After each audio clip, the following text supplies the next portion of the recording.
Not all awesome. Most of it's awesome. All right. What's up? Okay. So I'm on Blackboard under Tech Talk 1, and it says, if you're unable to attend the event, research the speaker and their associate company and write a 4-page paper answering the following questions. Yeah. So that one doesn't apply because you were there. Right. Do you see the line above it that says write a couple paragraph summary?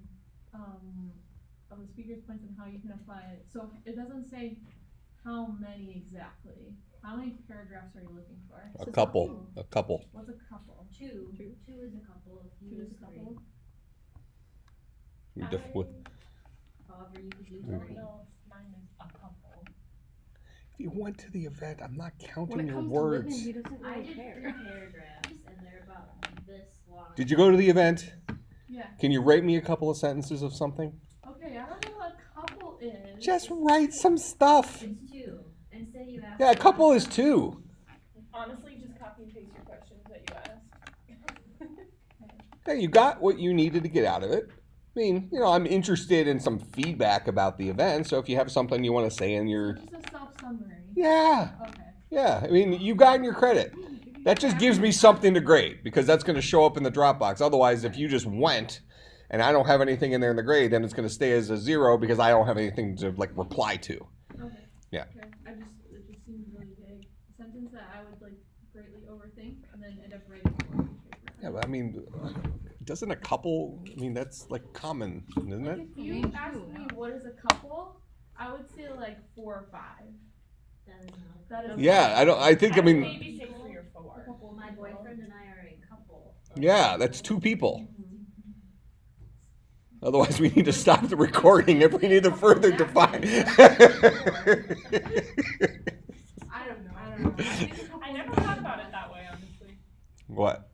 A couple is 2. It becomes... Yeah, I think that is the official definition of the word couple. If you said, I'm looking it up right now. And a few is 3.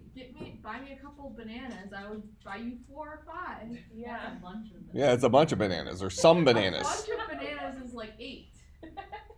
Why are you buying 8 bananas? Banana bread.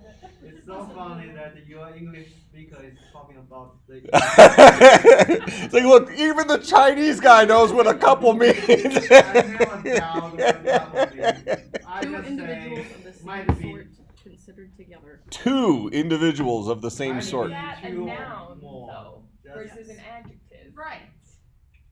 But 2 individuals of the same sort. 2 paragraphs are of the same sort. My understanding is just write more than 2, which is enough. Just that safe, more than 2 is enough? Because, So you're just basically playing it safe.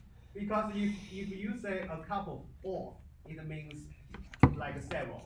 Doesn't matter what it is, but a couple is 2, so it's a little ambiguous.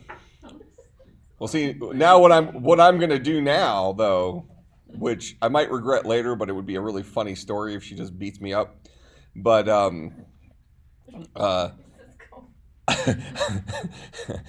we're sitting here saying, "Oh, just write whatever," but I'm gonna be super picky, like take off grammar and stuff like that. This is really, you might call this a couple. You might call my grammar's not bad. I wouldn't say it's a strength, but you might call this a couple of paragraphs, but. Or a couple of sentences or whatever, but it's really not quite long enough. You can do better, give her a 20% on it or something like that, and just wait for the rage. Just don't take the effort on thinking that. Huh? I said just don't take effort on thinking. Well, but she lives kind of far away, so the rage would probably happen in class, next class, so you guys get to witness it. It'd be hilarious. Just lays me out.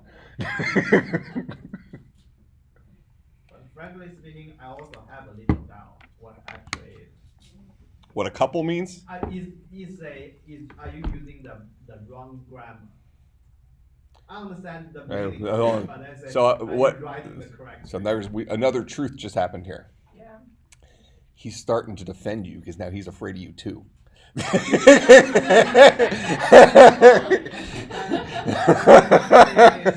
say a couple paragraph, but there's no S after paragraph. Oh yeah, that is bad grammar. Yeah, then I say it's because you just write. Did I really not say paragraphs? A couple paragraph? Is that what I Use said? A couple Is that paragraph. Well, you said write a without few S. paragraphs. Write a few paragraph. Oh, so I didn't even use couple. Summary. The word is few. A few is 3 then. Yeah. Well, but hold on. Now I'm kind of more You on. didn't say paragraphs. We're Right. just gonna cross So- out few and say We'll one. just say. So One paragraph paragraph. 1, you're saying a few 3, so let's just go with 2 because it's in between. I don't know that a few is 3. I think a few means more than 2, but probably less than something else. I A don't. few is less than a couple. No. Yes. No. A few is more than a couple. One is less than a couple. A few is more than a couple. A couple definition is literally 2 or a few of something. What's the definition of a few? Ooh, 2 or a few. So that would depend on Ani, right? In a way, but it's still. Well, that's what few she's is- checking. A small number of. A small number of. All right. But Okay, when, that's in not- mathematics, a few is 3. In English. All right. Well, I think we've all agreed whatever you turn in, it's not going to be enough. You just have one paragraph. Yeah. Pretty sure that's clear at this point. It won't be Whatever sufficient. few is. It won't be sufficient. She turns in a 4-page paper. Nope, Yeah, not it enough. is one less. All right. So let's, before we talk about MIPS, let's talk about arrays for a few minutes. And let's do this in C. I haven't done C before. Well, had you done Scheme before? You said C. Yeah. But you hadn't done Scheme before either, had you? No. So we've had 2 classes, 2 new languages. Okay. Boom. All right, so and this isn't going to be a long drawn out thing. C lets us look at memory, and I just want to talk about how arrays are organized because it's going to be a good lead in to what we're going to be dealing with MIPS in terms of data memory and whatever they call their memory and registers and stuff. So when we say an array, what are we really talking about? And this should go relatively quickly because we all read these sections, right? What's an array, just quickly in terms of a programming language? Collection of stuff. Okay, so collection of stuff, and I'm going to specify here stored in contiguous memory. And contiguous memory means memory in a row. Got it? All right, so it's an important concept here. And since most of you probably learned your programming using modern languages, if you had me for some of your programming classes, you've heard me talk about this before, but maybe haven't seen the underlying example from it. So I'm going to kind of we'll do like a 15-minute thing on this. But when we say contiguous memory, what we're really saying is the buckets of an array. If I create an array in Java, let's say, so I say int array AR is equal to a new int array 10, something like that. That's going to give me a chunk of memory. So this new keyword says go find me memory. It's going to find me a chunk of memory big enough to hold this many of these guys. All right, so if we presume that an int is 32 bits or 4 bytes in most of our modern languages, so that means I need 10 chunks of 4 bytes, so I need 40 total bytes of memory. So it's kind of like going and finding a plot of land for 40 bytes can sit right next to each other. Okay, so now if we do this in, I'll just open up Ninja.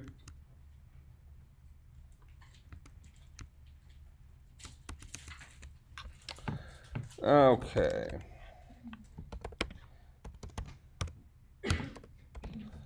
So we'll just create a C program here.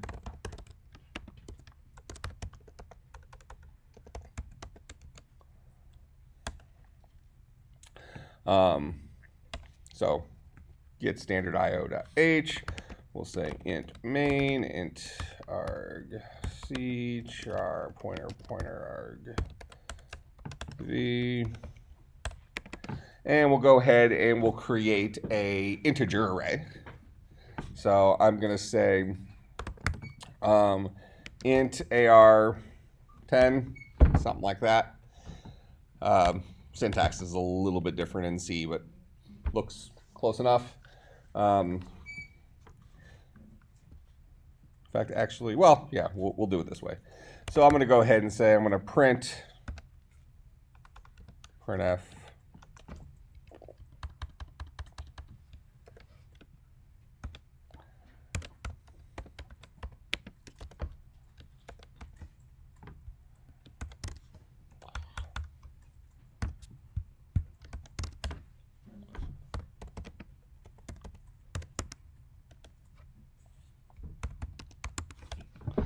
All right, so this is my main program in C. We're not going to spend too much time on what C looks like, but this is equivalent to the string array args or whatever you see in Java. This is argument count. This is an array of strings. That's what that guy is in C, C++. So the reason I'm doing this example in C, C++, basically the same language. C is the procedural version of C++. C++ is the object-oriented version of C, is because we have a special syntax for working with memory in it. So we have, when I say char pointer here, I'm saying this is a variable type capable of holding the address of a char. Okay? We're not going to focus on this, but that's what that syntax says. Now, I just printed out AR right here. And this guy is an array of integers. All right.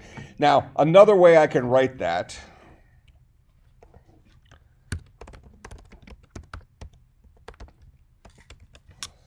I can bring in standard lib.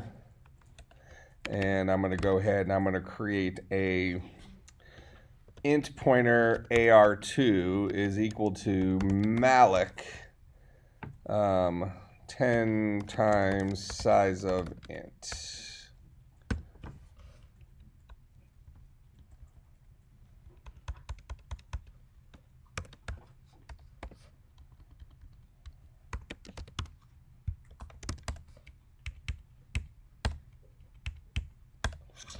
All right, so we got pretty similar looking things here. All right, so let's talk about what actually happened there. So what we're looking at is what's happening under the hood. So I call that syntactic sugar. So that's fancy schmancy. Is schmancy a word? It's not a word anymore, I don't think. Yeah, whatever. So this is syntactic sugar for creating a collection of 10 integers. What's actually happening here is my variable is of type integer pointer. We'll talk about that in a second. And what am I doing? I am allocating some memory. That's what malloc does. I'm allocating some memory. How much memory? I want 10 times however big an int is. Because I want 10 of these dudes. Make sense? So in both these cases, when I printed it out here, you saw it gave me memory addressy looking thingy. So some hexadecimal value.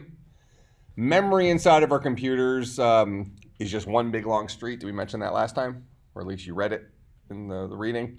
Okay, so everything's on one big long street. So our computer's memory is actually pretty simple, right? Just block after block after block after block for a long time. We use hexadecimal because the values can be smaller in terms of physical size to represent the same number. So this is a fairly large hexadecimal value, right? But if I were to write that in binary, it would be scary. It's a big old binary number, lots of ones and zeros. So it takes up a lot less space to show that number in hex. All right, so both these guys look like the kind of the same values. What we're going to refer to them as here as AR holds the base, and I'll go ahead and put it in caps, base address of the array. And when I say base address, I mean the beginning of the array, where buckets of the array are referenced as offsets from the beginning of the array.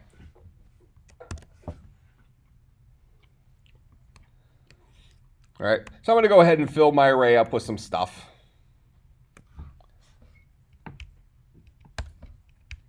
I'll fill up both arrays with some stuff. So I'll say for probably what version of CM. I'll just define it beforehand. Int I is equal to 0 for I.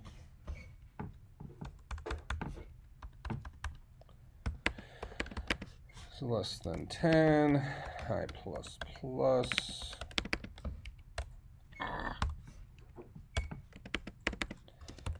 AR at bucket I is equal to, I don't know,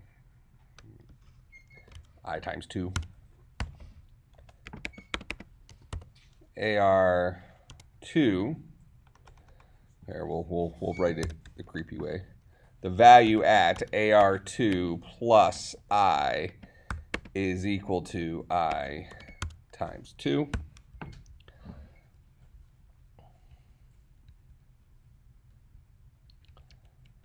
And then what I'll do is, I'll do it as a separate loop. I'm going to steal this 4 here.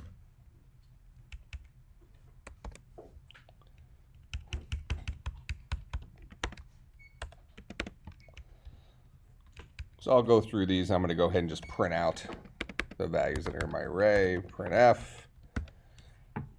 %d, %d, AR at bucket I, value of AR2 plus I.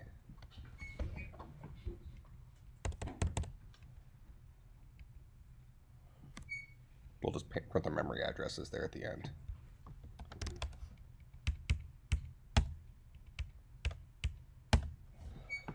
All right, so here's me. Well, this is me printing out my array. So this is AR at bucket I. This is AR2 plus a memory address.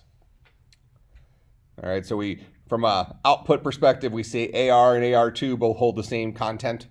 We filled it with the same stuff, holds the same content, but we use the memory-based syntax. So when I filled that array up here, notice I built these guys separately. I built them visually differently, but what I'm telling you is I built these identically. This guy here is syntactic sugar for me saying, give me a pointer. So a pointer is a variable type capable of holding a memory address. Give me a pointer that points to the very beginning of a collection of memory. What memory? The memory that is returned by memory allocate when I've asked the operating system for 10 times however big an integer is on this architecture. So size of is a system call. In this case, it's a Unix-based operating system. Mac OS is based on OpenBSD. So I'm calling the size of this will compile down to something that will ask the operating system for how big is an int on this architecture? How big is our numbers represented? Integer-based numbers represented on this architecture. It'll give me enough memory for that. All right. I presume this guy is going to give me 32 bits or 4 bytes. We can probably actually see that. Here, I'll just do a %d there. Size of int. It actually might give me a double, but let's. That is a %lu. Actually, it'll run anyways. Yeah, there's the 4. I just didn't put another carriage return after it. So 4 bytes, size of int, 32 bits. Truth in advertising. All right, so both of these create a variable. In this case, the variable's name is AR. In this case, the variable's name is AR2. But those variables hold the base address of the array, the collection, the beginning of it. What am I doing here? I'm looping through every bucket of the array, and I'm just storing 0, then 2, then 4. I'm just multiplying by 2 each time. This is saying AR at bucket I. This is syntactic sugar for this. This says go to the base address that's held inside of AR2. offset from it. Take this many steps from that and set the value at that place equal to this number. That make sense? So, can I ask a question? sure. So this AR2 plus I is not really mathematical calculation. It is. It is address syntax. No, it's pointer math. It is math. So it is Yeah. If we pretend like this guy is a 100, instead of a scary looking hexadecimal value, we just assume AR2's base address is 100. And let's say I'm going to bucket 2 of that guy. And we said a int is 4 bytes. That's going to add an 8 onto 100. So it's going to go to memory location 108. So And it's going to put that in there. That's what I mean. So it's not 100 plus 1. It's 100 plus 1 bucket of 4. Yeah, it's 100 plus 1 step of size data type. Yeah. In this case, our data type is an int, so our step size is 4 bytes or 32 bits. That's our stride. You know, when we start walking from that base address. All right, make some sense? All right, so friendly syntax, real syntax.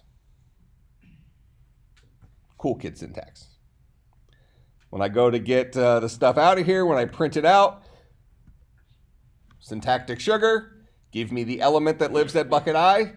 This guy is, give me the value that lives. So how do I know its value? This is the value at that address.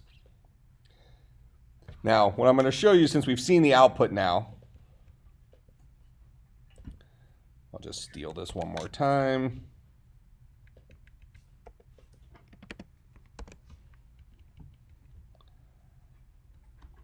And I'm actually going to print out the pointer. And we're only going to focus on this guy, and we're not going to focus on the value there. We want to see the addresses. So the very first time, we're going to see AR plus 0. That will be the base address of our array. The next time through, we'll see the base address plus 4 bytes. Next time through, we'll see the base address plus 8 bytes, 12 bytes, so on and so forth. We're going to see the math of an address that we keep adding 4 bytes to. Keep adding 4 bytes to. Keep adding 4 bytes to. So these guys will be contiguous in memory. We're going to be looking at the individual 10 addresses of the buckets of AR2.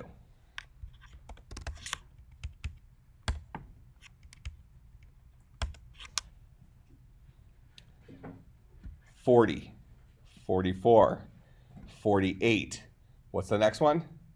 $4012. So that's 40C. 50, 54, 58, 5C. 60, 64. What happened here?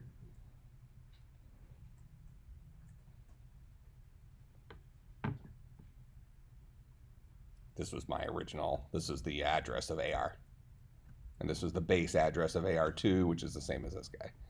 So here's my 9 unique addresses showing contiguous memory. Make sense? So for a long time, you've heard me, if you've had my programming classes, you've heard me explain this in pictures and stuff like that. Now you're seeing it's actually how it works. Those guys are next to each other in memory. All right, sound good? All right, and we saw what's actually happening with our syntactic sugar here. So if you're interested, I'll go ahead and throw this code in. Let me do.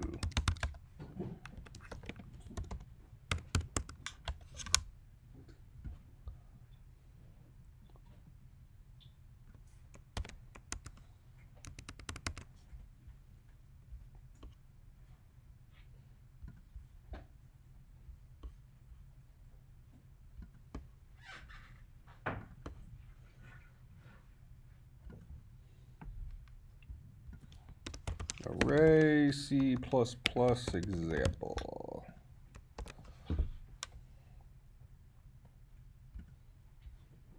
All right, so that's how arrays work in modern programming languages. But what's important for us in here is modern programming languages are a window into modern architecture mixed with modern operating systems. Okay, let me just quickly look at the slides. Did we talk about what the compiler targets? Yeah, it needs two inputs. Targets the hardware architecture and the software architecture. Okay, because we looked at some assembly last time, and we saw that the low-level code, that assembly code, is written in terms of what are the magic tricks that the CPU understands and what system calls are available on that target architecture. Make sense? So we can have the exact same C code. So I just wrote a bunch of C code, and I'm on a Mac. And this Mac is running a Core i9 processor, so it's an Intel-based processor, but I'm on the Unix operating system. So if I have a compiled program now called a.out.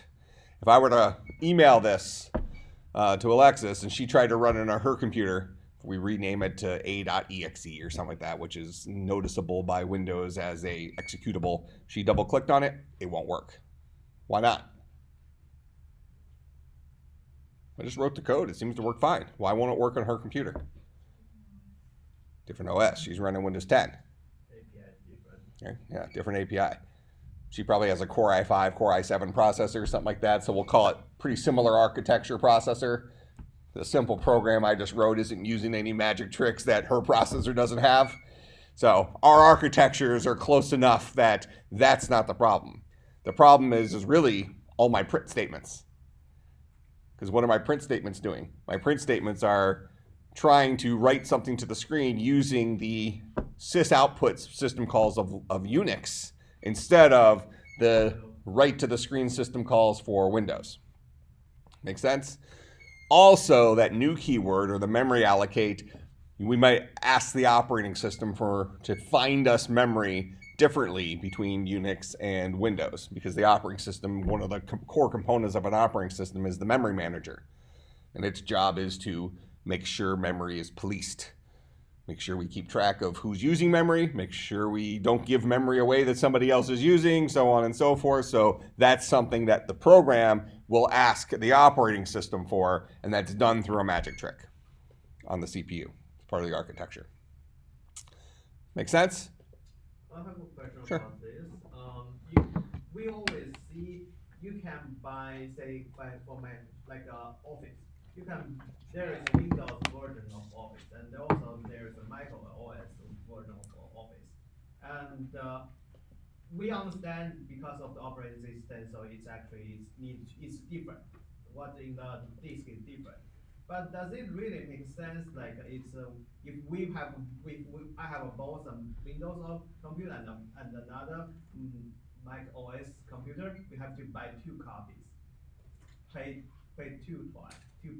Oh, yes. Okay, so let's answer that question, and then also let's talk about what you asked earlier about the compatibility mode thing, so I don't forget that, just to close that loop. But earlier before class, he was talking to me about compatibility mode on the OS. So the question he's asking is, if you want the software product Microsoft Office, and you have a Mac and a PC, you have to buy the thing twice. You have to buy Microsoft Office that's PC compatible, and you buy Microsoft Office that is Mac compatible. That is mostly a business model decision, but it's a business model decision that came out of, that I think maybe makes some sense. For a long time, Microsoft Office was not available on the Mac. In fact, it's kind of a famous tech thing. If you've ever seen when this was back when Steve Jobs was still alive many years ago, and it's a famous Apple keynote.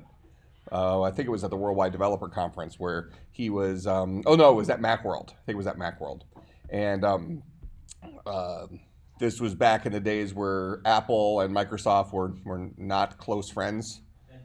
Yeah, in the early days, they were actually close friends, and then the perception was Microsoft stole the OS that Apple was working on, and then they hated each other. And they were at war, and then Microsoft made $1 zillion, and Apple was starting to flounder as a company. Apple sort of kind of got back on its feet, and now we need Microsoft. We come to the keynote. And the keynote it's been used in all sorts of movies and stuff like that, because you have Steve Jobs on stage talking to his, he's, saying our friends at Microsoft, like, because at that point in time, you had this interesting dichotomy in the Apple community where the users of Macs, they've been drinking the Kool-Aid for a long, long time. So they're not abandoning Apple, but it was almost a requirement to be able to run Microsoft Office software and other Microsoft software on your computer if you wanted to work in the productivity world. So you couldn't have your Mac and Microsoft Office on one machine. So like we joke about, PC gamers who will, a lot of people have a Mac laptop, but if they're a PC gamer, they'll have a Windows desktop at home for playing their video games and stuff like that. But what's funny is back then you would have had PC productivity people. Like they had their Mac computer for when they were using their machine for joy, for fun, and then when they needed to do work, they had their Windows machine because that's what could run Microsoft Office. So in that meeting, you had this giant overhead, this giant white screen that was projecting Bill Gates' face from Microsoft, giant, 50 feet tall, looking down on Steve Jobs. It was and it was a live video chat back when that wasn't all that common. But in any case, that was the day that they announced that Microsoft Office, Microsoft software products were coming to the Mac. So it actually was a separate product line. So you had the Windows version of Microsoft Office, which was its own code base. And now you had this brand new code base of Microsoft Office for the Mac. And it was a team, I think, actually worked out of the Apple offices in Cupertino. It was a Microsoft team of consultants that worked inside of Apple on that product. So when you buy those two separate things, you're actually buying two separate code bases. They are not functionally identical to each other. And, I don't know if, for those of you who had your undergrad in computer science here, way back when you took your 150 class and you're down in the lab and you do some of the stuff with like Excel, doing macros and that kind of stuff, it's very important that for all those labs you do it on the Windows version of Office, because the Mac version of Excel doesn't support as many cool things, many of the power tools that the Windows version of Excel has. Yeah, I think, and my impression is that it's the biggest difference is in the product Excel. So Excel is this really evolved product on the Windows side. I mean, it's something that power users, there are people who are they spend all day doing Excel stuff and whatever their career is, and it's basically a programming language for them. They've become experts at using something like this. And not that you can't do some of those things on the Mac side, but it's some of the things either work differently, aren't functionally equivalent, or are missing. So it is two separate. So it's a two product line. Two product lines just happen to have the same name and the same desired output, not necessarily the equivalent output. So then the other thing you had asked me about earlier is if you've ever been on a Windows machine, sometimes you'll have a computer program that you try to run and it doesn't quite run well.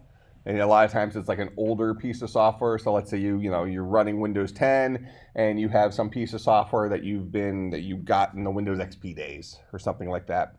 And a lot of the software will work on Windows 10 because you can imagine it's Microsoft's operating system. So they want, when a new operating system comes out, they don't want all your old software to break unless they're going to get paid when you replace it.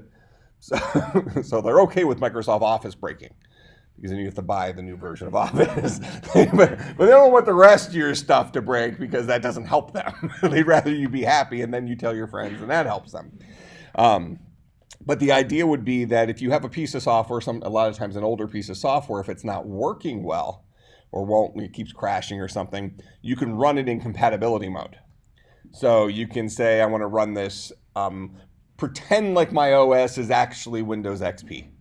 And then what it does is it maps those system calls to the equivalent system calls on today's OS or emulates old system calls.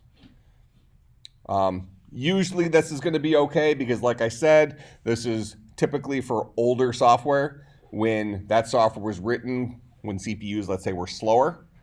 So chances are doing that emulation is not going to really change the desired performance of your the application. Plus, nobody brags about business applications. Nobody's sitting there, posting their frame rate for Microsoft Office. I'm running Microsoft Office at 175,000 frames a second. I'm running dual 2080 Ti's. This is just blazing. I can't even tell when I scroll.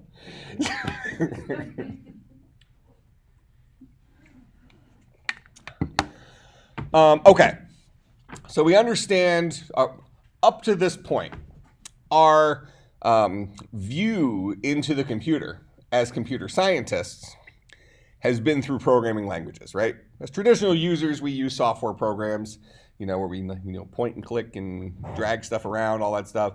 Now, as computer scientists, we open up the hood and we get in there and start messing with wires a little bit more. Okay, and we do that typically through programming languages. Usually high-level programming languages like Java, C++, Python, pick your poison. Well, we talked last time about what a compiler does. Compiler is going to take that programming language that, hey, even though, as computer scientists, high-level languages are easy for us, let's say, certainly they're going to be easier for us than it's going to be for my dad, right? Who's going to look at that and say, what? Just looks like gibberish. So, we're kind of ninjas from that perspective. We do the cryptic code thing. So we're working with this high-level language, but we're doing it because we don't want to have to work with the low-level language. Because the low-level language is too difficult, or at least too tedious, or it's not as fun. Because we all have fun when we're programming, right? Programming is, right? It's that's just the best part of my day.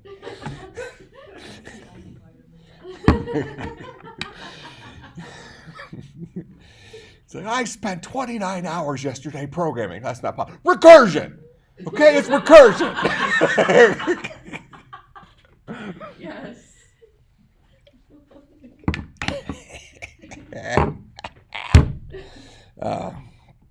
It's not bad. 8:45, we're still laughing. That's pretty good.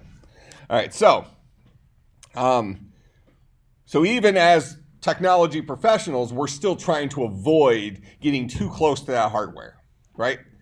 But for this class, we really care what's happening near that hardware.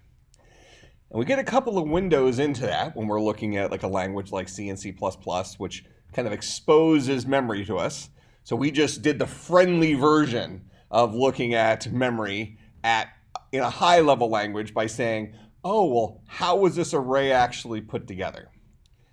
Okay, and that array, using contiguous memory, is effectively a model of how real memory works in our computer. Because who's ultimately, when I wrote that C code to create a new array, and I compiled it, when I said GCC, that's the GNU C compiler, when I ran that C compiler, it turned my high-level C code into low-level code that runs on this particular CPU using this particular CPU architecture on this particular operating system.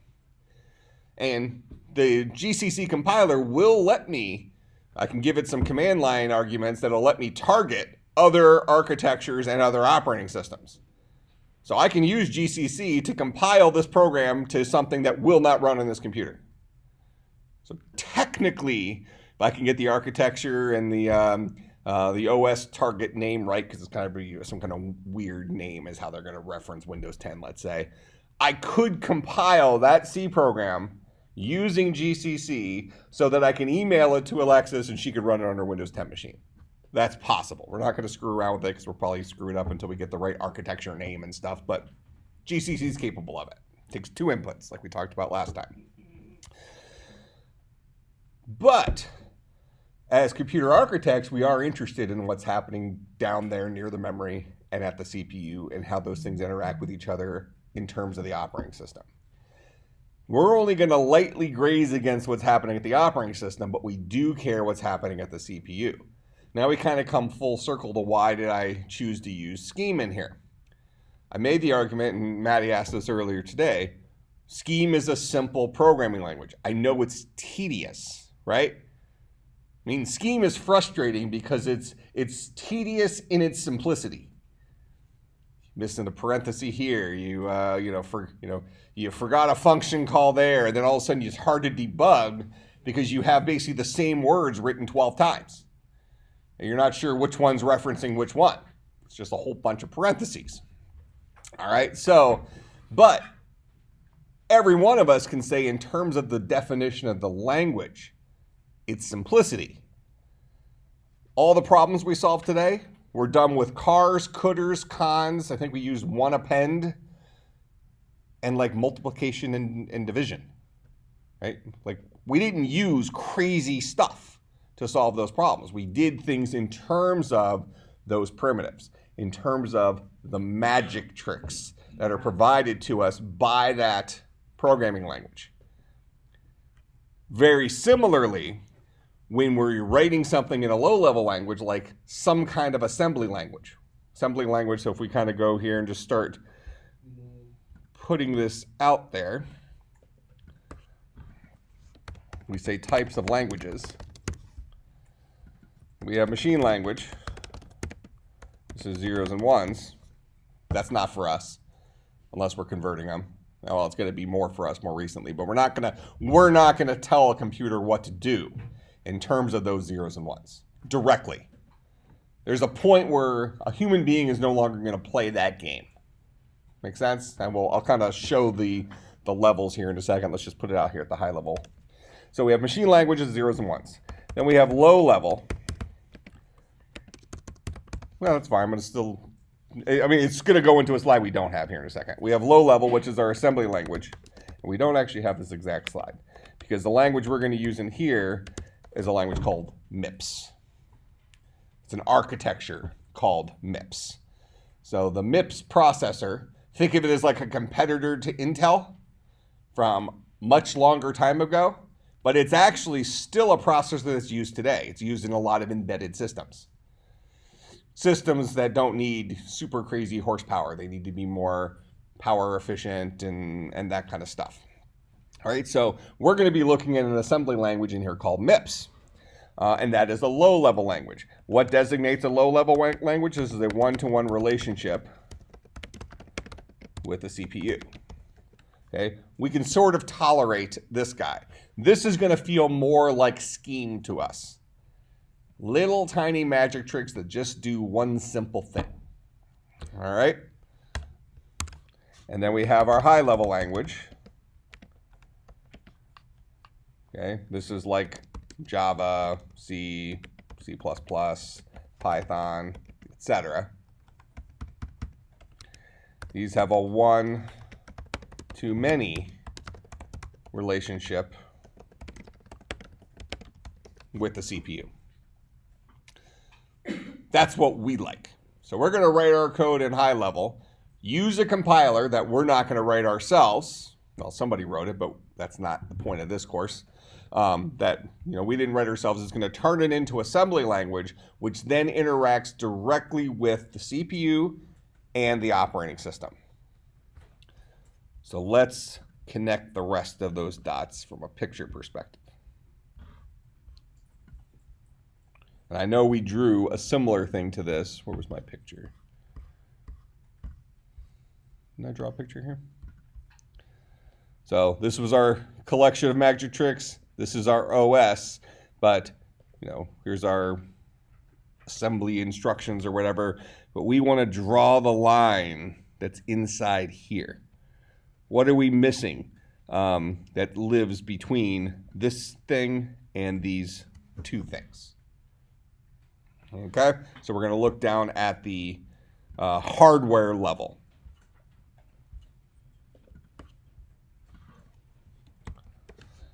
So this is really the architecture of a computer, the organization of a computer. So our computer has a CPU. That's one of our, if you're building a new machine, how many of you have built a computer before? A couple of you? All right, so several of you actually. So you go out, you buy your CPU. And what CPU do you buy? Well, you buy one that's compatible with the software you're going to run. So today you're probably buying something Intel or something AMD, an Intel compatible CPU, and you're going to buy probably the best one that you can afford after you pay for the other stuff. All right, what are the other parts of our computer? Who? Motherboard? Okay. That's not what I was drawing, Maddie, but we'll work with that. Monitor? Okay, I'm not drawing a monitor. Okay. Memory? This is like a power. Boom. All right, so there's your motherboard. All that crap plugs into the motherboard. So we have our CPU here. We'll make our CPU red, of course. All right, what else do we have other than the CPU? Memory. Memory. That's what I was drawing, Maddie. Long stick. And we have our memory. All right, what else? A lot of times this is called RAM. Because memory, we can kind of almost use that phrase a little loosely because we have different kinds of memory inside of our computer, and we'll talk about this. But when we say RAM or system RAM, we're talking about the thing in our computer like you have 8 or 16 gigs of it in your machine. Right, we have 16. What do you get? What do you have in your machine? 16. So this machine has 32. That machine has 1.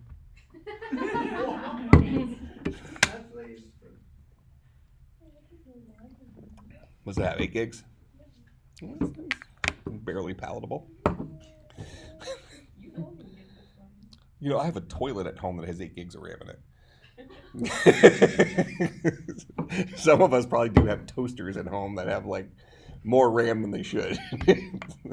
Everything's a smart appliance now, right? I have a Just- normal toaster. Well, I mean, yeah, but you can like go and get like the Yoda Toaster.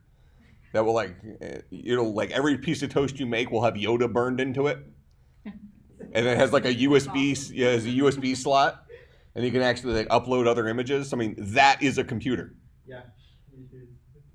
That thing probably has, I don't know, 512 megabytes of RAM, something like that, maybe more. Might have more than that. Might have a gig of RAM. As cheap as RAM is now. That's the same amount of RAM in a toaster as Maddie has in her computer. It's a toaster. All right, so we have our, what's up? Yeah, hey, toast. French toast. I'd love that stuff. I've seen that video in a long time. Yeah, I know. Maybe at the end of class. Oh. That'll be our cheer up. No, because then we'll have to stay till 11 then. This will give us our energizer on the way out. So we'll listen to the toast song on our way out tonight. All right, so we have our CPU, we have our memory. What else do we have inside of our computer that you buy? Fan? All right, we know. We like to run hot. Yeah. So your CPU gets really, really hot. You're gonna put a nice big fan on top of that guy, but we're not buying one. It was like $12. We spent all our money on our CPU and our graphics card. Okay, what else do we need in this guy? Storage, okay, so some kind of hard drive, and if we're the cool kids today, we're probably gonna have some kind of solid state drive. And actually here, well, just so we'll say RAM looks like that. I'm getting confused. Wait until I give you my artistic awesomeness. That is awesome. Look at that. Look at that. Huh? It's too big to be an SSD. Like too long, I mean. It's not too long, but All right. So that's basically our hard drive, right? So if you think about your computers that you have sitting in front of you, this is the thing that's like, well, if it's an SSD, it's probably, we got to the point where our computers kept getting bigger and bigger hard drives, right? So you get a 1 terabyte hard drive, a 2 terabyte hard drive, and all of a sudden you can upgrade your computer from a 2 terabyte hard drive to the 512 gigabyte hard drive. Yeah. Because your 2 terabyte hard drive was an HDD. It was a mechanical hard drive. The SSD, solid state drive, actually uses a different kind of technology that is several orders of magnitude faster than a mechanical hard drive. In fact, if you have a machine that has a mechanical hard drive in it, the first thing you should replace in that, if it's replaceable, is that hard drive and replace it with an SSD, and you probably just added 4 years of life to that machine. It will just feel lightning fast compared to that's the place where you will feel slowness first, is when you have a slow hard drive. Don't SSDs not, like, don't regular hard drive or mechanical hard drives last longer though? Not really. A SSD, I mean, here's the argument. An SSD does have a maximum number of read writes, but a mechanical hard drive has moving parts. So now you're at the, you're rolling the dice. Which happens first? Do you hit your maximum number of read writes, or does your mechanical hard drive just break? I think most tests show that the mechanical hard drive will fail first. So at the very least, we can say that's not the reason to get one or the other. Cost for a long time was the reason not to get one or the other, to get one versus the other, right? Now the cost of SSDs has come down so much that if you have a huge like music library or video library or something like that you need to store, that's when you get one of those external 2 or 3 terabyte hard drives that has a mechanical drive in it. That's just for mass storage. And then you get, the 128 or 256 gigabyte solid state drive for the inside of your machine. And that's the guy that's going to be super fast that you're going to launch your applications off of. Your OS lives on that, all that stuff. Because you don't really need super fast seek and access time when you're loading up an MP3, right? There's not a whole lot of music lag. But when your machine boots and it takes, some fraction of a second to launch because it's on a, 1.2 gigabyte per second, ultra fast SSD, things are better. So if you have a mechanical hard drive in your machine and it's replaceable, skip a pizza 1 week and get yourself a solid state drive, and your machine will be way faster. You can get a 128 gigabyte solid state drive for like $20. They are dirt cheap. I think 512 is really pretty inexpensive now. I think a terabyte is right around where you start questioning whether you should spend it. 2 terabytes is still pretty expensive. But a 1 terabyte solid state drive is borderline. 512 I think is pretty cheap. 256 and 128s are like, they cost like nothing.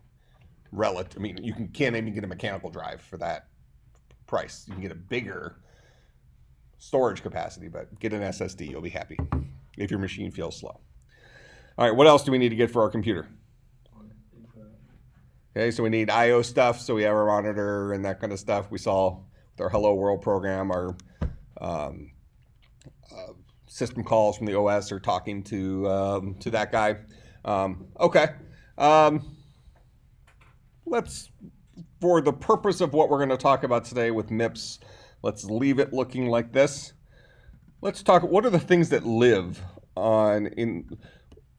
what's the nature of the CPU? What's the nature of memory? What's the nature of a solid state drive? Now, we talked about the nature of a CPU from a magic trick perspective last time. That was in terms of what a CPU does, right? It has a whole bunch of these magic tricks that can accomplish little tasks. But when we talk about CPU as hardware, what we're really talking about is a collection of, let's just call it digital circuits. We'll throw that on there. This was our magic tricks.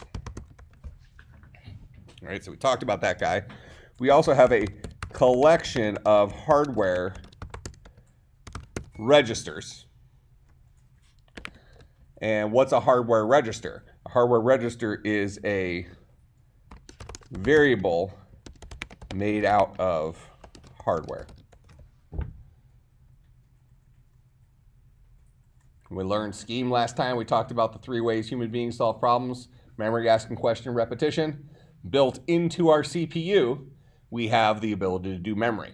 We accomplish that through a hardware register, and our assembly language has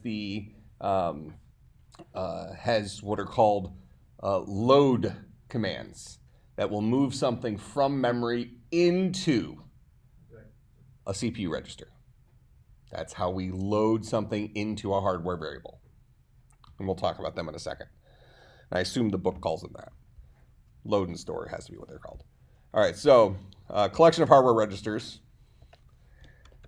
Then we have math coprocessor, ALU. So that's part of the collection of digital circuits. Now we're going to call this I/O. Connections to the various parts of the computer.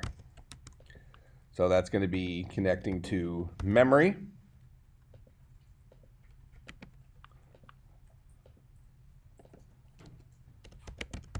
hard drives, monitor, graphics cards, GPUs,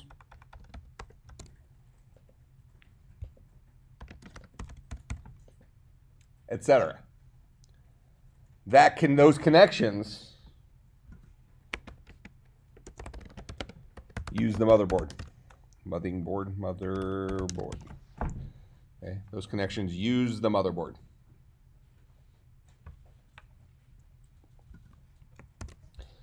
So in this picture, the CPU plugs into the motherboard, the memory plugs into the motherboard, the solid state drive plugs into the motherboard. They all have their interfaces, so the CPU has a whole bunch of pins that connect to the motherboard. Anymore, they're pinless CPUs, so it's kind of done with like magnetism and just metal contacts. But effectively, there's an interface between the CPU and the motherboard.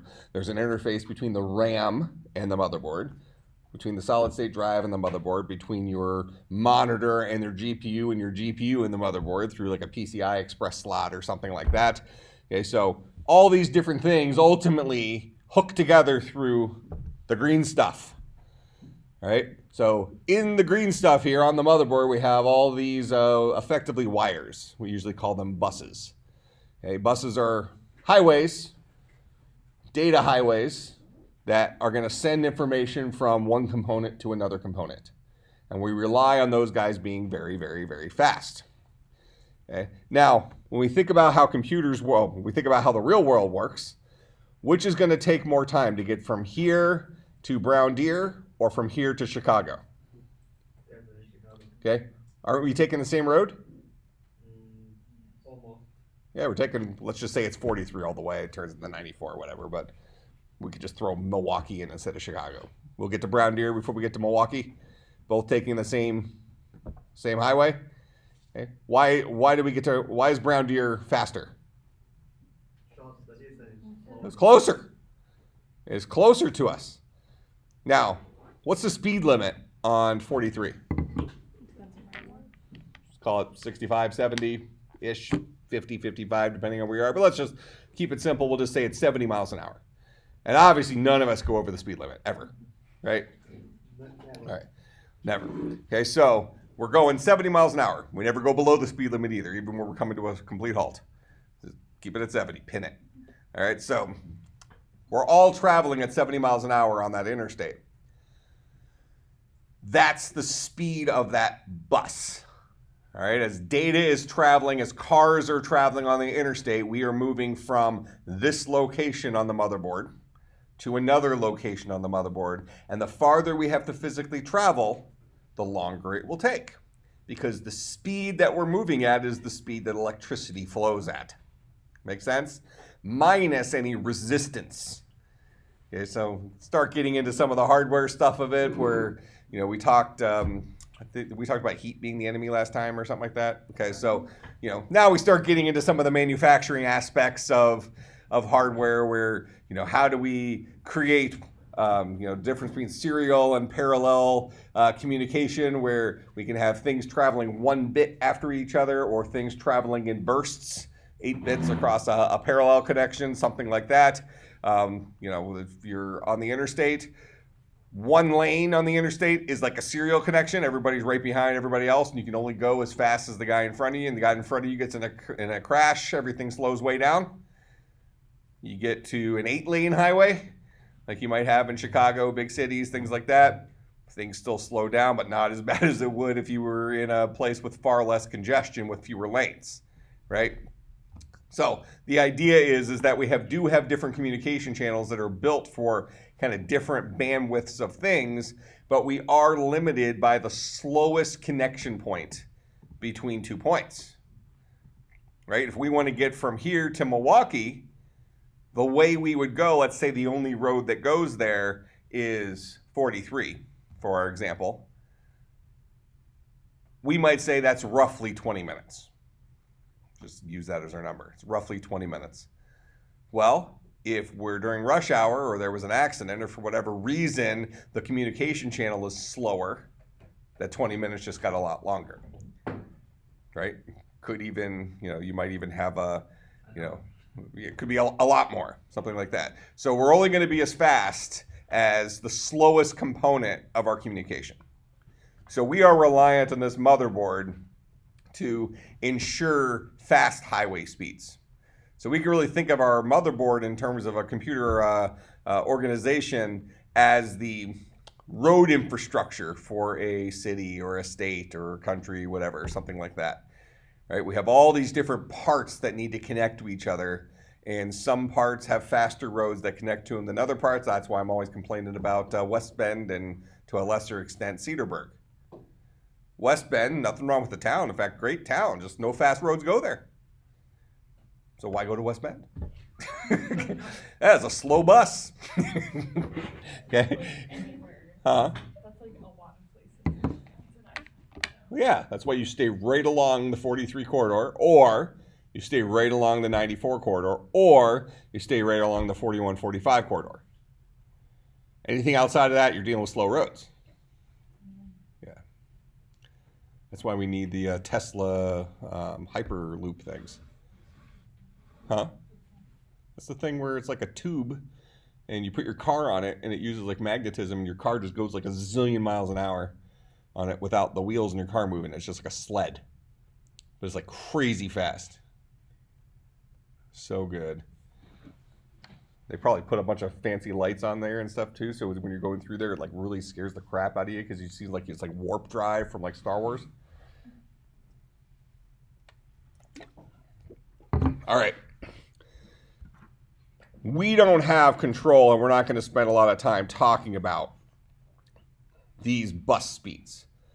We're going to rely, and it really used to be much more of the conversation. If we kind of go back in the earlier days of consumers building computers, let's say, 90s, early 2000s, this idea as we saw kind of the evolution of our hard drives and things like that. We went from a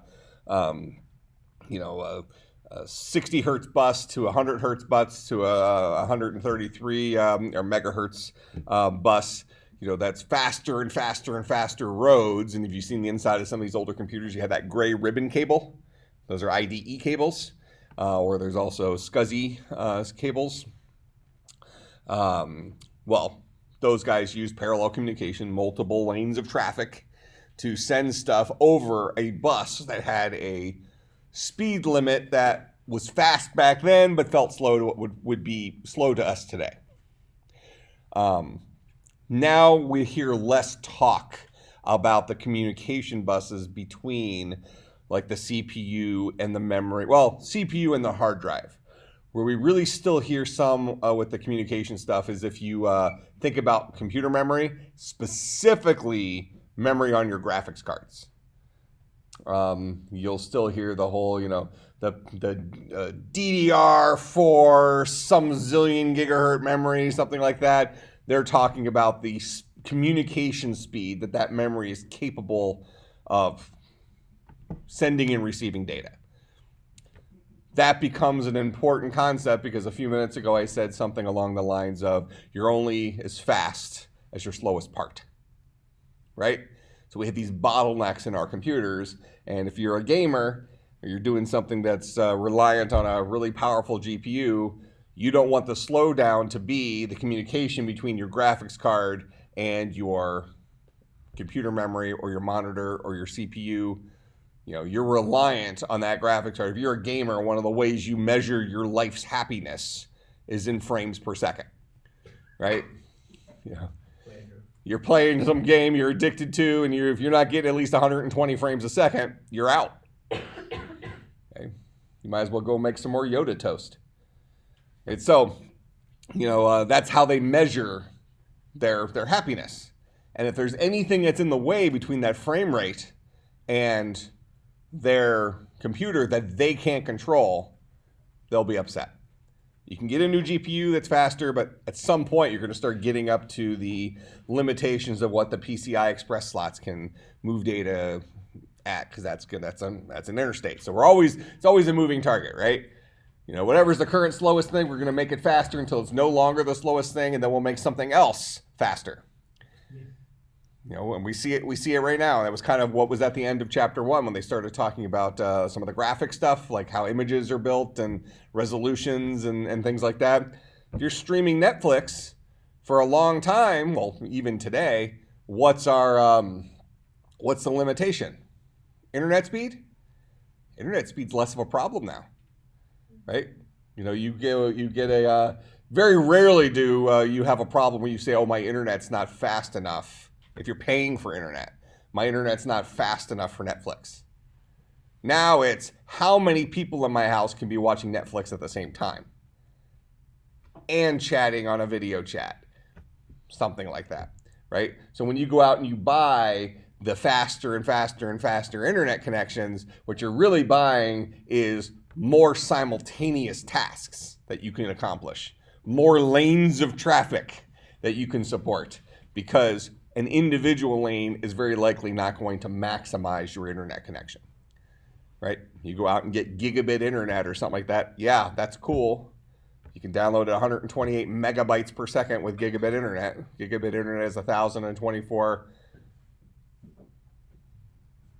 small b's, gigabit small b, right? Or megabit small b.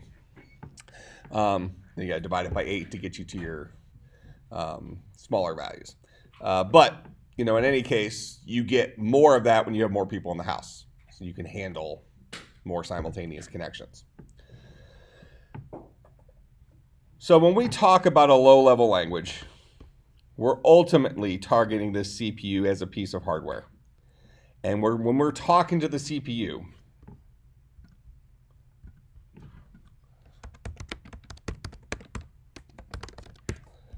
we'll talk about it in terms of low-level languages in general. So low-level languages in general have load commands. Okay, and these guys move data from for right now, we're going to say the hard drive.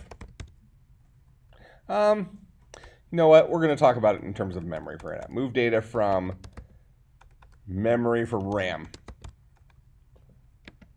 into a register.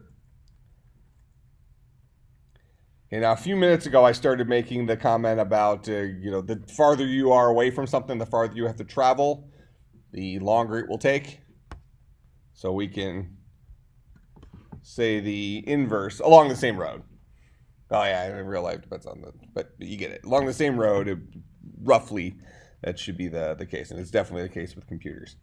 So if we talk about memory in general in our computers, we can say two truths that pretty much hold. The closer to the CPU, the faster the memory.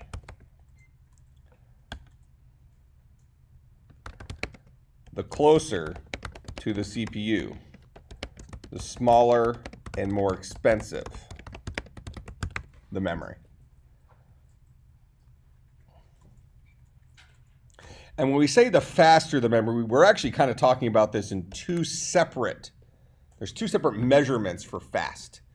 If we jump this over to like your internet connection, what does it mean to have good internet?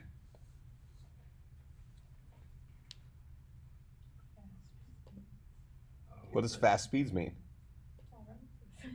Well, what are the options for fast speed? What are the various ways we can measure our internet connection? Something loads quickly Okay, so one is download speed. for one person or like how many people. Yeah, well, let's just keep it at one person. So we can say download speed. That might be important to us. Upload speed.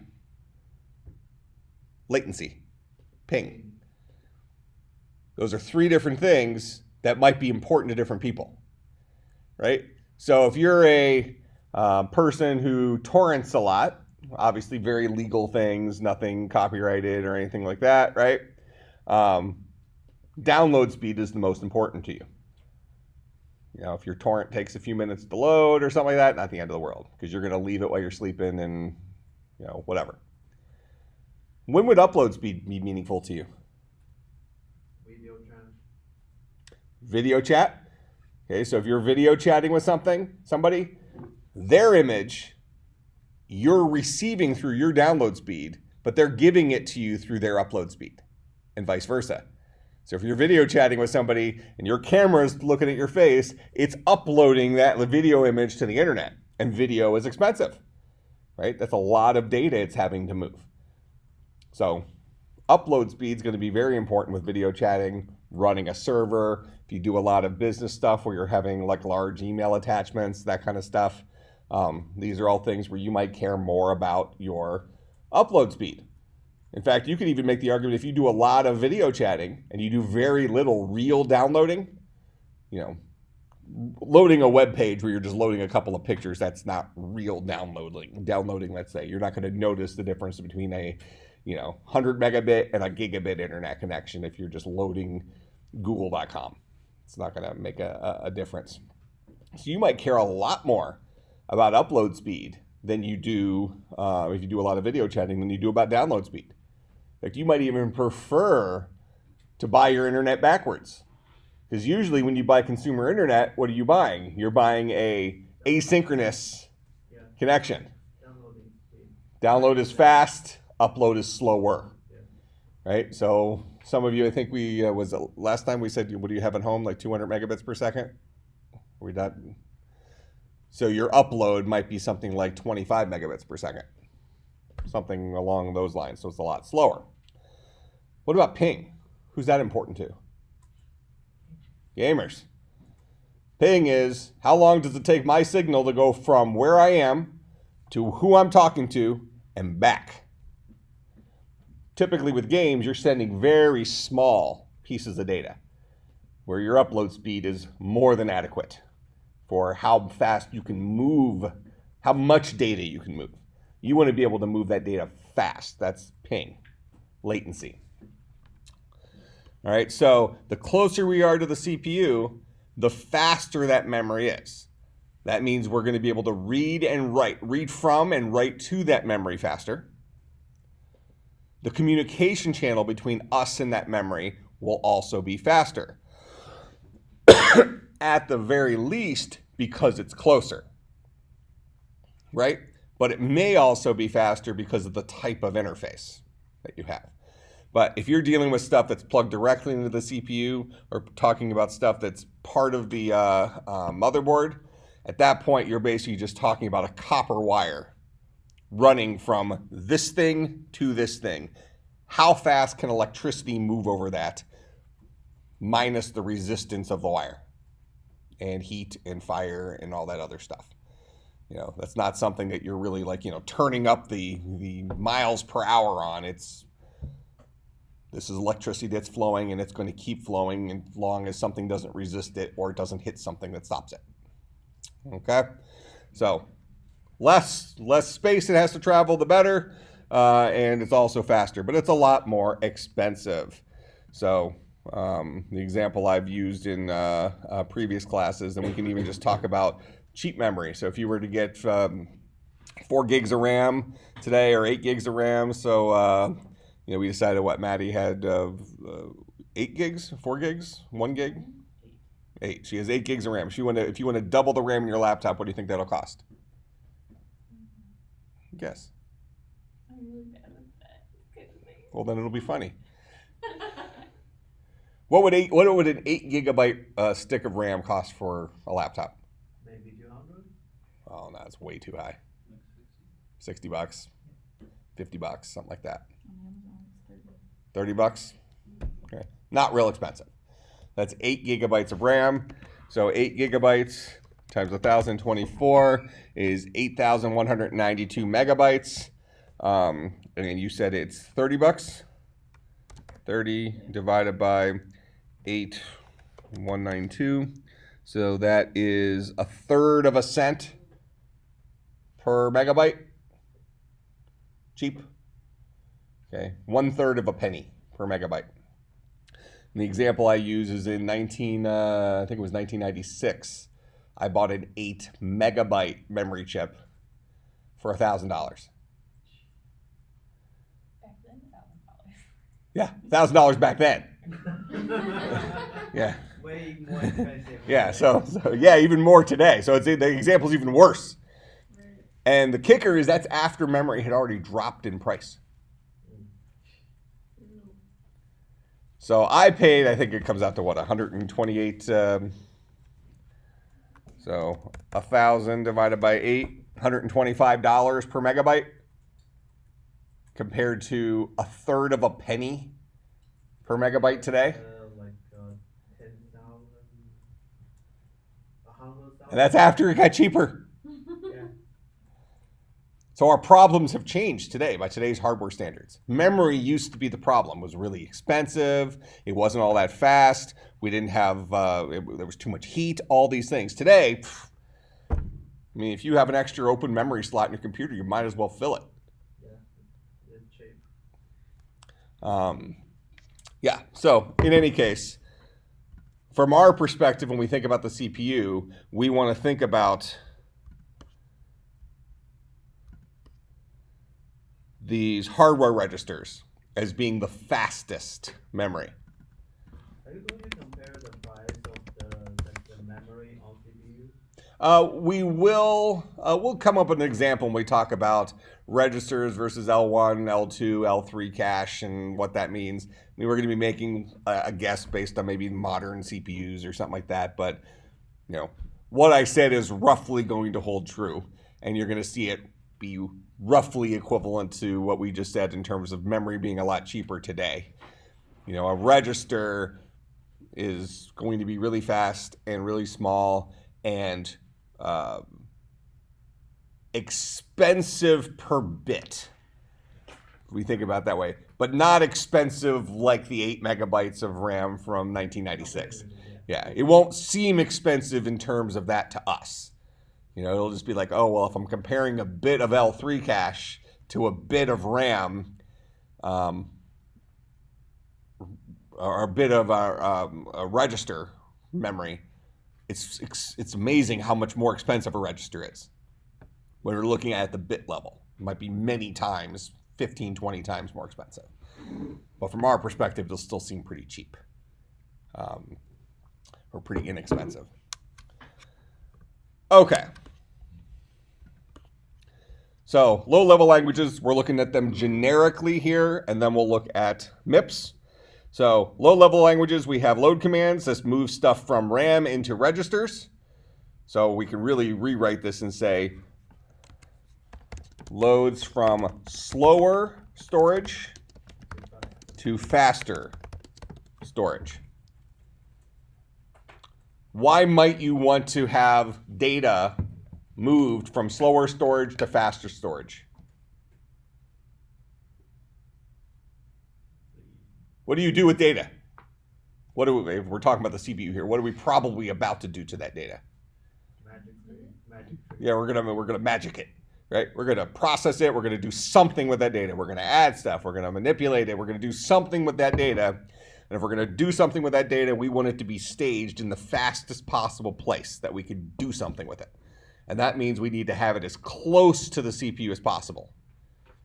Make sense? All right. Load from slower storage to faster storage so we can operate on it quickly. Then we have store commands. Move data from faster storage. Let's see, move data from register to RAM, which we can say stores data into slower storage from faster storage. Why do we want to do that? We're not gonna do any operation with this data now. Okay, we're done working on it, but is that a good enough reason? Output. You don't wanna waste the master space with data that You might need to put something else there, right? We don't have tons of that faster space. Remember, that faster space Small. tends to be smaller. Small and expensive. Okay, we don't got a lot of room. All right, so it's like when you make a mess at your house and you don't clean it up, and you do that enough times in a row, all of a sudden you don't have a place to put anything. At least that's what my wife tells me. Like whole swaths of my house are like off limits to my interaction with them. You cannot touch. True story. Well, it was. Well, there's two challenges with that. So, the basement's mine. As long as she pre-approves any furniture I want to put in there to make sure that, because I'll buy used furniture and stuff. I don't want to buy something that might be like infested with something, but my limitation on what might be infested versus hers is very different. But also now with my knee, I try to avoid stairs. So I can make it down, but coming back up, I might have to just live down there for a while. Get one of those like. Yeah, I looked into it. I looked into that dude recreationally. Have you ever done that? Like gone to the grocery store and ridden one of those? But I mean, not that, but like the cart things that you can drive around. Really? All you got to do is just like kind of. I mean, I have a limp anyways, but if you just kind of just feel like I'm just lazy and just kind of fake a limp going in there and sit down, I could pull it off just from being fat. Like assuming this guy's gonna have trouble. So just do it. But You're really slow. But then you just lay on the horn. Before surgery. I had one of those too. Really? Yeah, when I had one on campus when I broke my foot. That's pretty nice. He had it for like 2 hours. I'm a terrible patient.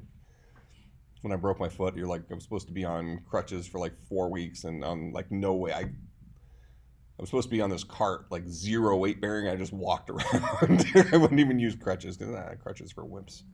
Did you finish your pain meds? Did you finish your pain meds? No. Still have them. Keep those for a rainy day. Good thing Jordan's not. What's up? Good thing Jordan's not here. Let's see, what was that? Probably has them. She says she's a walking pharmacy. I know, but she will not improve. Yeah. Well, I didn't take them. Not yet. Well, I could have taken them when I had them. I took them for like 3 days. It's not like I'm out in the streets selling them.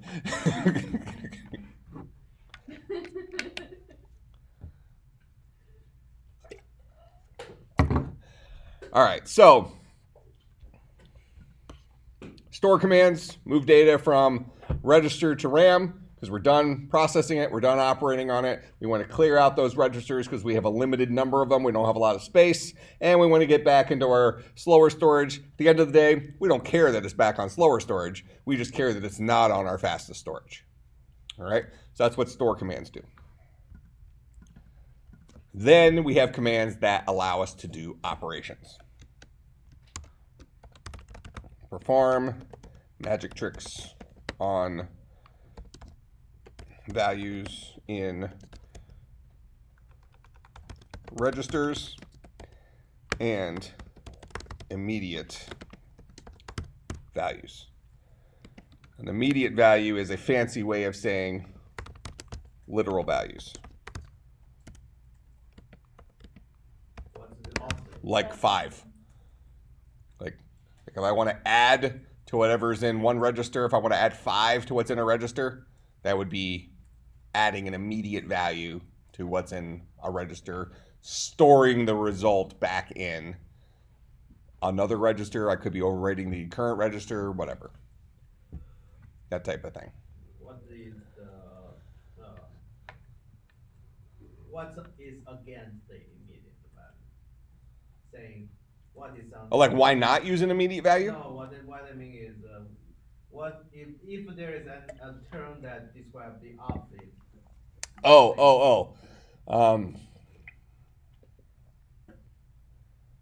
I guess a variable you have to resolve. So a value you have to resolve. So something that's in a register. From a low-level language perspective, your two options are it's either a immediate value. If you're operating on it, it's either an immediate value or it's in a register. So it's Yeah. address. And we can think of a register as, I think I put somewhere in here, like hardware variables. So variables, when we use them in a program, they get resolved, right? So it's fast, but it does take time. So an immediate value is pre-resolved. Okay, if I show you the number 5, it's a 5. You don't have to do any processing to figure out what it means. But a value that's in a register, there's going to be at least that little fraction of a second where you're going to have to resolve what's in the register and start operating with it in the CPU. It's going to load into one of the, it's going to filter into a magic trick as one of its inputs. Really think about the magic trick as like functions. So I said collection of digital circuits. These are our magic tricks. Think of these as computer programs made of hardware. That might help you when you do your homework assignment in Scheme. Sounds dangerous. I wasn't going to give you this one until Maddie made me show you how to use map.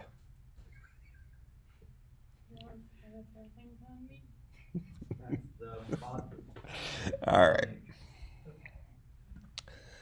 So let's now go to the book here.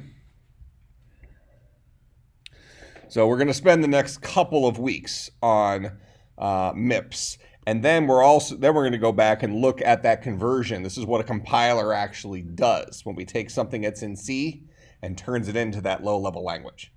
So we're going to look at when I typed in GCC space, the name of that C program, it did some stuff, and this is what it did. It converted it. All right. And then what I just talked about here is at the very high level, what a processor does. That's what a processor looks like. That's what this guy is in terms of the language. We'll talk about memory and more specifics, input, output, and then we have some more stuff down here. But we're going to look at the starting point for Mips Assembly here. So let's see. So we already talked about the processor concept, how processors work. We have load and store instructions. So let's walk through this. So, just a question. Mhm. So we're going to be learning about assembly, but the homework's still going to be in Scheme? Yeah. Okay. That's how we did assembly, but with Java. Really? I don't remember. Do you hate Scheme? Oh, I was just curious. No, she loves Scheme. I thought that we were going to now transfer over. You are.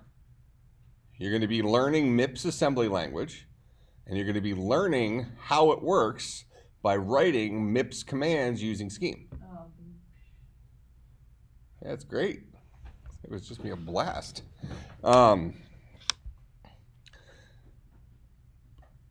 Yeah, so here's kind of well, it's not as good of a picture as mine, so this was my picture, right? This is beautiful, especially the purple thing here. Okay, but when we think about the, what? purple. Isn't that what it is? Is it No. magenta? Is that magenta? Sure, yes. It's closer to purple than it is to a lot of other things, isn't it? It's pink? No, whatever. It's purple.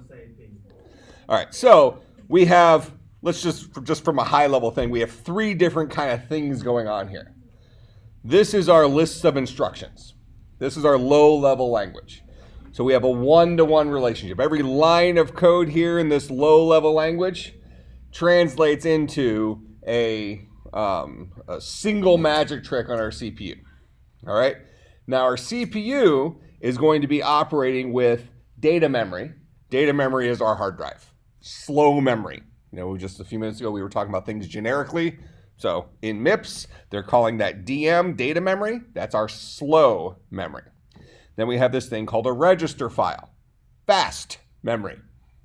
Okay, so what's this first thing do? So if we look here in our register file, we have these registers named T0, T1, T2, T3, T4, T5, T6. And then we also have a 0 register. This is pretty common in most architectures. Fairly often, you're going to need the literal value 0. So they have a register that always has a 0 in it. It's the 0 register. That way, whenever you need it, you have a hardware fast version of 0. That's common for solving problems. Okay? So we're going to, from direct memory, at memory address 5001. So this is our hard drive. This should kind of look like the array we were working with earlier, right? Where we have our slower memory with contiguous memory locations next to each other. So this one, they just randomly said this is 5000, 5001, 5002. We can think of that as being bytes. So this is byte 5000, byte 5001, byte 5002. Most assembly languages will let you take steps of various sizes. So you might be able to take a byte size step. You might be able to take a word size step, which is usually 2 bytes, or a double word size step, which is 4 bytes. I haven't used the MIPS version of this book before, but in the ARM version of this book, they had a kind of a cut down version of the ARM architecture that they call leg. Get it? ARM, leg, so they probably do something similar with this one, where the official MIPS architecture probably supports multiple size steps through memory, where maybe their cut down one says, to show you this pattern, we're going to let you take a 4 byte step or a 1 byte step. They probably say it to a certain size step. Relatively unimportant for this. But in any case, what are they doing? They're going to go to memory location 5001, which has a 20 in it, and they're going to load it into T0. There's our 20 in T0. So we loaded something from slow memory into fast memory. We loaded something from slow memory into fast memory. Then what did we do? We performed an operation on it. We needed it in fast memory to perform an operation on it. What did we do? We added. What did we add? T0, T1, 40 plus 20 is 60. Where did we store it? Inside of T5. That's right down here. That's our 60. Then we're going to load into T4, 5015. And 5015 is not on here right now, so we don't even see what that is. So there's nothing in T4, so I guess they're just presuming that is 0.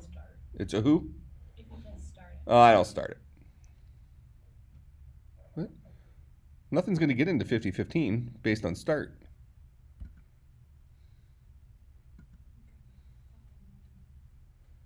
Double speed ninja. Is that how this book works? No, it's awesome.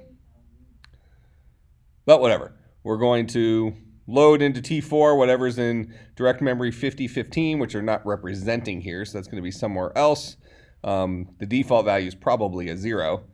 And then they're going to add T3 plus T4, which is going to be, what did we load into T3? Oh, whatever, I'm not going to worry about it. But we get loads and stores, right? Load some stuff from slow memory into fast memory, operate on it, store stuff from fast memory into slow memory, and then load stuff back in to operate on it again. That's the cadence of assembly language. So we have this thing called the ALU. This is the guy who performs the arithmetic and logic operations. He's the guy that does stuff, right? We load stuff from slow memory into fast memory, then we do something to that. That's the ALU. Okay? So this is our collection of magic tricks. Register file, set of registers that holds data accessible by the ALU. Fast memory. Register, digital circuit that can store multiple bits, such as 32 bits. Hardware variable.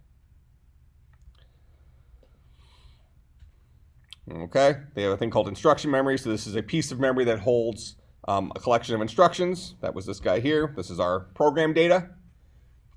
So our CPU feeds off of this plate.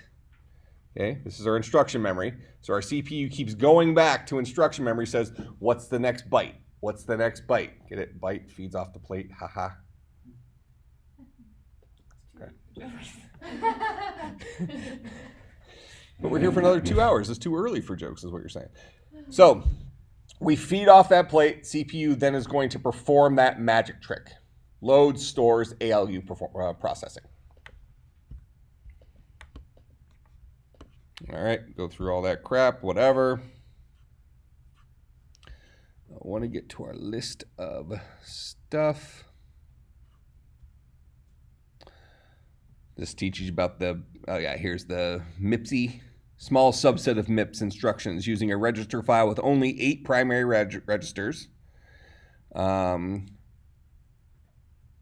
And steps of 4 bytes, words. So we get 8 fast memory buckets, and we can walk through memory 4 bytes at a time.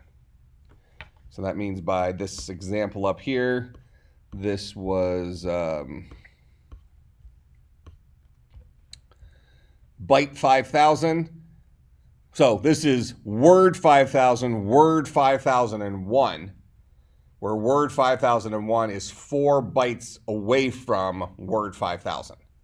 So this is a step of 4, another step of 4, another step of 4, so on and so forth.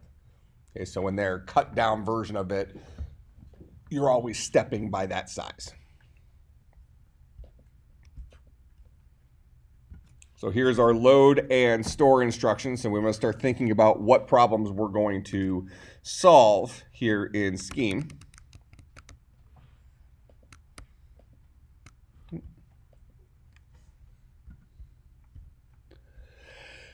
Oh yeah, so much stuff. Look at that.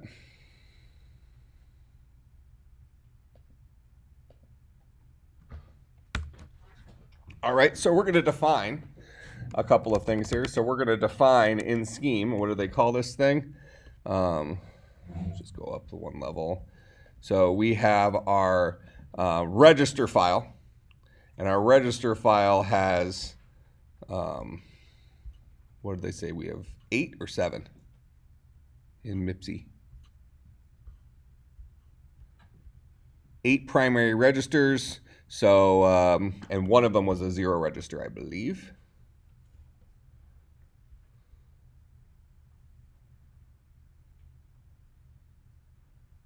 Yeah, so 0 through 6 and then the 0 register. So we're going to have a place for our register file. So in Scheme, we're going to define register file. And this guy is going to be we probably want to define it as a collection of to lists with names. So what I mean by that is register file is going to be a list containing the list 0, 0, the list T0, the default value we'll say is 0, T1, T2, T3, T4, T5, T6.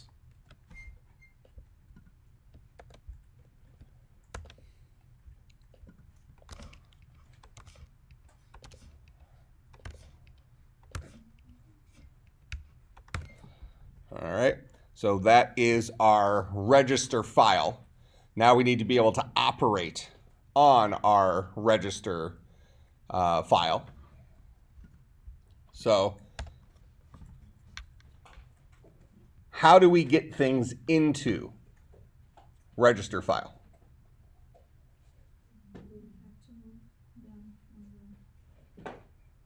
We move them from where?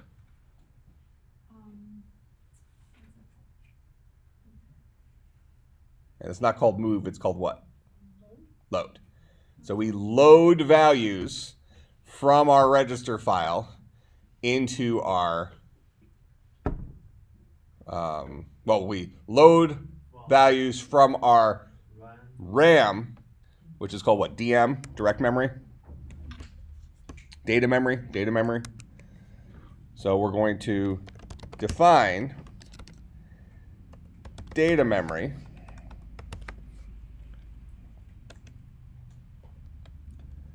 to be, now what we're going to do is we're going to go ahead and we'll just do this as 4-byte chunks. But what I'm going to do just to keep it set at 4 bytes is I'm going to step it by 4. So basically what we're doing is each bucket holds 32 bits of this guy. So what do they name it with numbers? 5,000, something like that. So why don't we do this? We'll just start with 5,000. So we'll say 5,000. We'll default it to 0. So that's going to be 5,000, 5,001, 5,002, 5,003. That's the 4 bytes that live in there. So I'm going to put the next guy at 5,004 to reinforce the idea of us stepping by 4 bytes.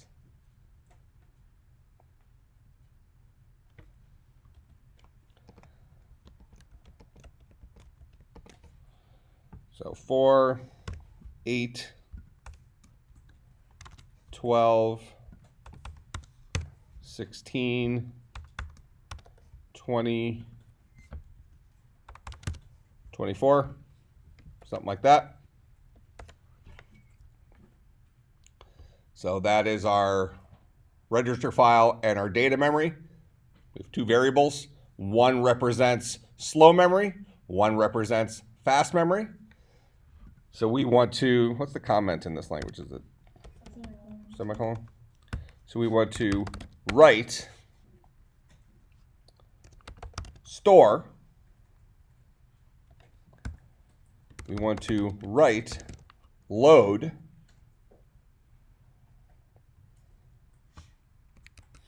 So those are 2 functions we want to write, 2 magic tricks we're going to write.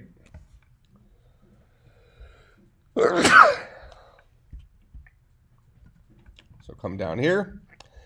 Here's the load instruction. Load word, LW, is short for load word. And that's going to work for us because all of our memory locations are words. Right? 4 bytes, a word. So here's the instruction. It's LW is the name of the instruction. It takes 2 parameters. It takes the name of the register, and it takes a 0. So we discussed they discussed the reason that the 0 is around the memory address.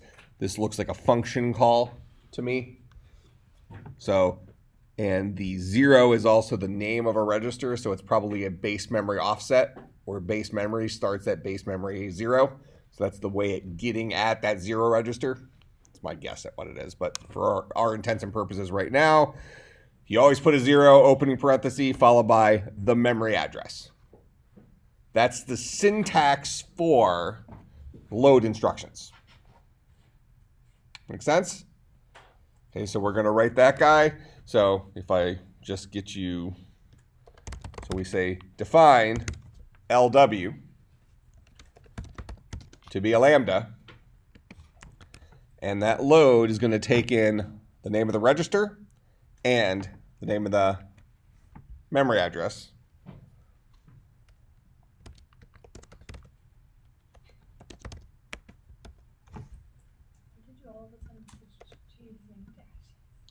I don't know. That's what I do. You don't like it?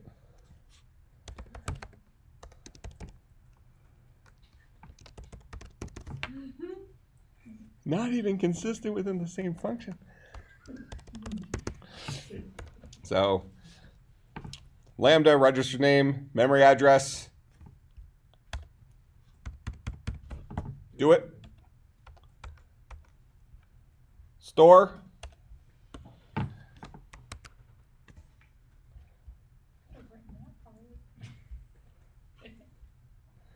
This is store word. Takes the register and where we're gonna store it.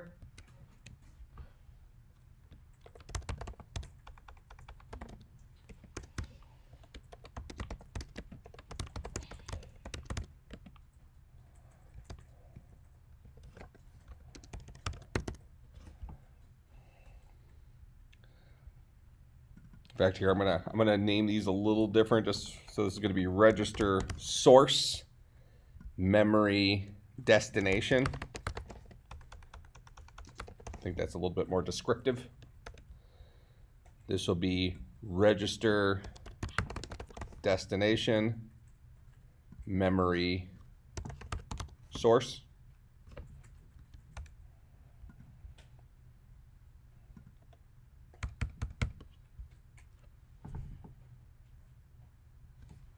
Make sense? Okay, so that's those two guys.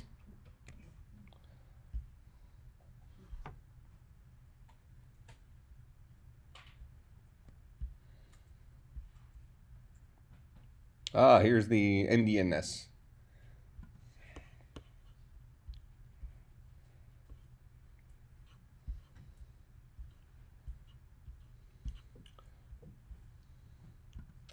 Here's our add instructions. So, add with the median instruction, add I. So we're going to write these guys.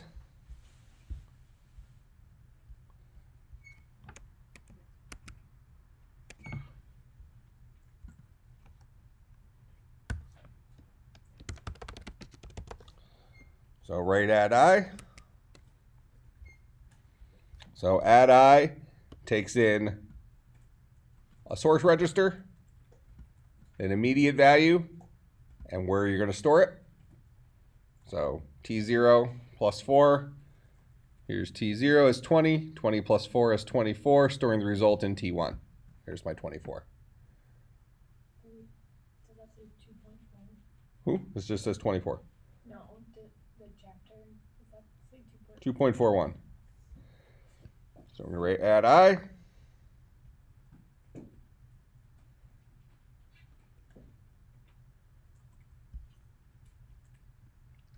Then we're going to write add.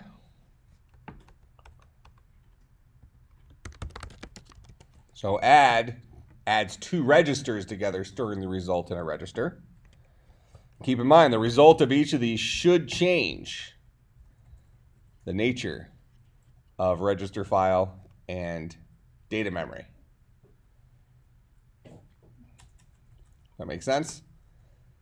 All right, now let me just quickly show you something here. I'm just gonna finish that there just so it doesn't crash on me.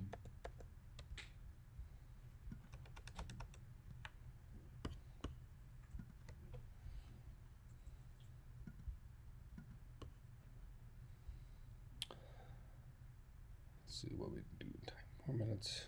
Do set bang, or I can teach you let's.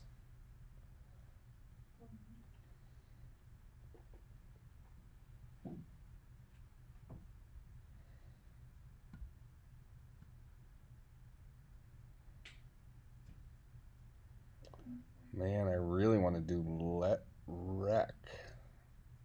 That way.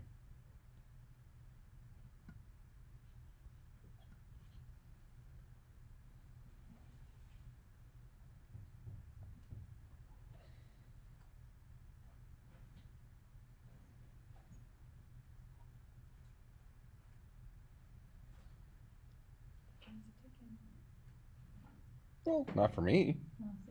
Are you dead? Hmm? Are you dead? Well, no. I could just give you a reference to go look up let recs. It's not a problem.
All right, so add I.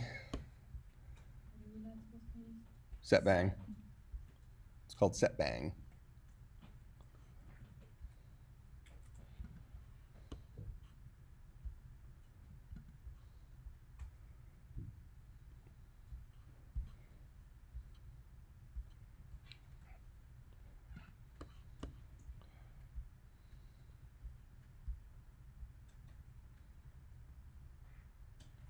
So we're going to do mul and subtract.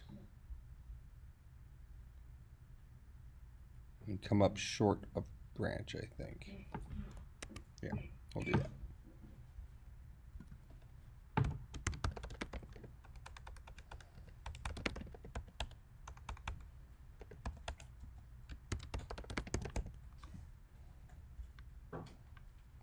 Is there a subtract I and subtract, or just sub?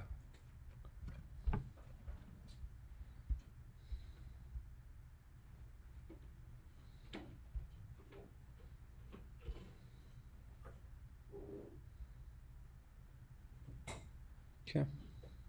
Fine, just sub and mul. All right, so that is the homework for next week. What I'm just to give you a little clarification on what I mean by this let rec thing. In Scheme, you can create a local memory environment, like a local variable environment. I think I saw a couple of you actually trying to do it on your homework assignments, where you can have like a local variable. So what I'm suggesting is you create a local variable, for example, called register file, as well as one called data memory, and manipulate those as you go through. Different than those two? Well, it would be these values, but they would be inside of a let rec. That way you can change them inside your code. Alternatively, actually I'm going to give you an alternative that would be way better than set bang. Not quite as cool as let recs. You could just pass the registers and data memory around and alter as needed. Because keep in mind, when you move something from memory into, when you load something from memory into a register, the value of your registers collection will change, right? If you load into T0 the value 5, T0 now holds a 5. It no longer holds a 0. This would need to get updated to a 5. Does that make sense? All right, so I'll give you, so you can kind of decide how you want to approach it. The two, you can either pass around register file and data memory and update it as needed, or you can use a local environment to do it. We'll probably use a local environment next class, so I would look up letrec. That'll make your life easier, but if you want to just do it the passing around way, which would be similar to what we've done up to this point, you can do that too. You'll just have to rebuild them when you want to go and pass it back out with helper functions. Yeah. So if you want to challenge yourself, do letrec. If you want to do it the easy way, do it just by passing these two values away. And those around. are like a list of lists, right? Yeah, this is a list of two lists. So think about this as name value pair. We have the name of a register T0. Its value is currently 0. So like, We have a name register T1. Okay. So to like reach the, so like the 0, like the 0 name value pair, for instance, we'd have to do, well, that would be the car of that list. But if we were trying to just see what that is, we'd have to do the cutter of the car to get the actual 0, right? If you want to get this word right here, this is the Like car the of the car. number. Car? The car of register file will give you the two list 0, 0, 0. The car of that will give you just the 0. Yeah, okay, so car will give you The just 0. the word 0. Yep. And then if you did the cutter of the car, it would give you the number 0. The car of the cutter of the car. Yeah. Otherwise, you'll get the list 0. Yeah, car of the cooker. Yeah. Okay. Hint, Yes, please.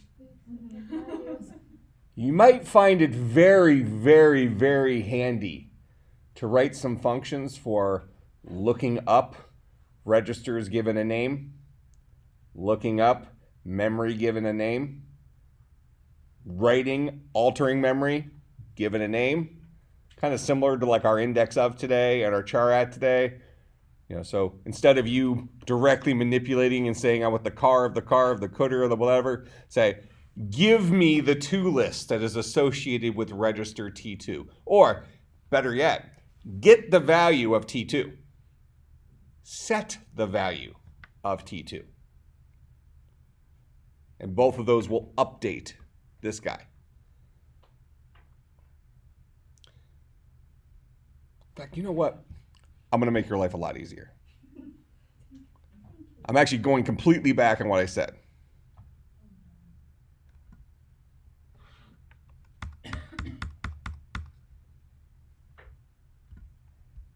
Use setbang. It'll make your life easier and you'll be able to focus on what you need to focus on. Setbang says, I want to change the value of an already defined variable. So look up how setbang works. You could say, I want to setbang a variable, for instance, a variable called register file, and I want it to be a new value now.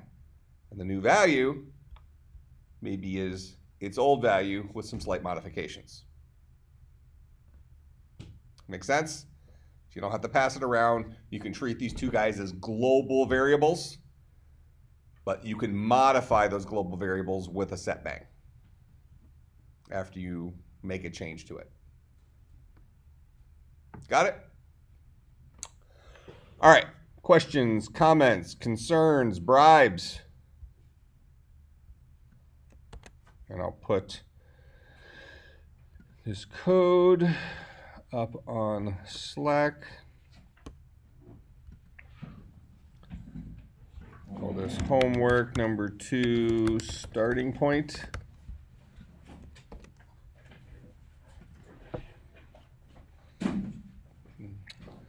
Okay. If you haven't started this yet, you probably won't finish. So I think you'll be fine. Are we How many just hours doing do we chapter give it? 2? Yes. So then go through, just like you did this week for chapter 1, go through and do the exercises for chapter 2. No, I won't make it. So learn the stuff. So go through all the interactive exercises in chapter 2, do the homework assignment. This will be your only submission. Are It's you the homework assignment. grading the chapters? No. I can see if you completed it, so when you suck on the midterm or something, I'll be able to go back and look and say you didn't read the assignments, you didn't do the interactive things, that's why you sucked. But I'm not grading it for like correctness. But I get statistics on like what percent have gone through the different sections. Questions for you? Yes.